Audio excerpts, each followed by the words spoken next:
Iowa lawmakers don't want to miss out on the next Caitlin Clark. The bill was spiked shortly after it was introduced, but an Iowa legislator said she wants to help Iowa's college sports teams remain competitive in recruiting to avoid missing out on an athlete of Caitlin Clark's caliber. Des Moines, what if the next Caitlin Clark gets away from Iowa because our schools are handcuffed? That question has motivated one Iowa state lawmaker to wade into the turbulent waters of college athletics recruiting. The state of college athletics is often described as the wild, wild west, since recent federal court outcomes cleared the way for student athletes to profit from endorsement deals and transfer schools more freely. The official policy from the NCAA, the national governing body of college athletics, is known as Name, Image, and Likeness. The policy, which has become known by the acronym NIL, recognizes student athletes' ability to be compensated by third parties for their personal brand. Iowa Rep. Devin Wood, a Republican from Newmarket, said she wants to help ensure Iowa's 3 public universities can remain competitive in the new college athletics landscape.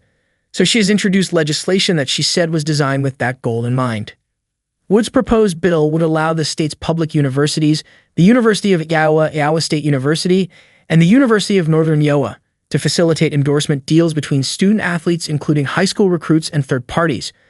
Wood said Wednesday, after a legislative hearing on the proposal held at the Iowa Capitol, that she has decided to put a pin in her bill for now. Wood said that while she believes in her intention, the bill needs more work before attempting to get it passed into law. In simplistic terms, let's give our schools a way to compete with some of those bigger dollar. And not that our schools don't have high-dollar funding and wonderful donors, but let's give them a way to have a leg up when competing in the atmosphere to attract those folks, Wood said.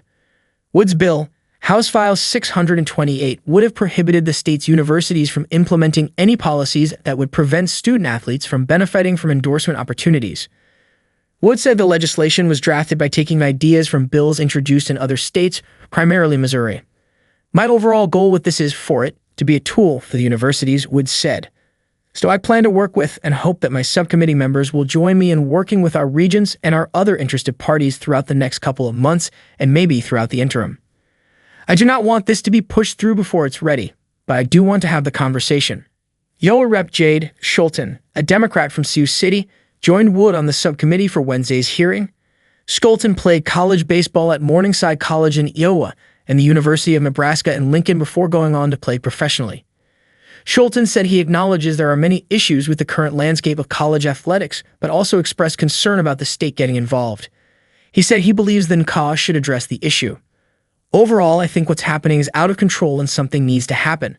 But at the same time, if we did something here in the state, I also don't want to hurt our programs either, Scholten said. There might be scams also going on in this. I think that's where we have a role to play, protecting to make sure that there's not fraudulent stuff happening. Wood said she shared the desire to draft legislation that would not inadvertently make it more difficult for Iowa's college sports teams to compete for recruits. Scholten said he hopes to remain engaged in the discussion about the potential need for state laws and college athletics recruiting. He said he would like to engage the university's athletic directors, coaches, and student athletes. I would love to meet with the athletic departments and talk to them and ask, what do you need? Scholten said, and then also talk to players because I didn't play during the NIL era. I don't know what it's like, but they have a role in this too. In 2021, the Supreme Court ruled that the NCAA cannot prohibit student athletes from profiting from their name, image, and likeness. That same year, the NCAA changed its rules for transfers, eliminating the requirement that a student athlete must sit out of a sport for 1 year after transferring between schools. The combination of student athletes suddenly being able to change schools more freely and profit from endorsements has altered the landscape of college athletics.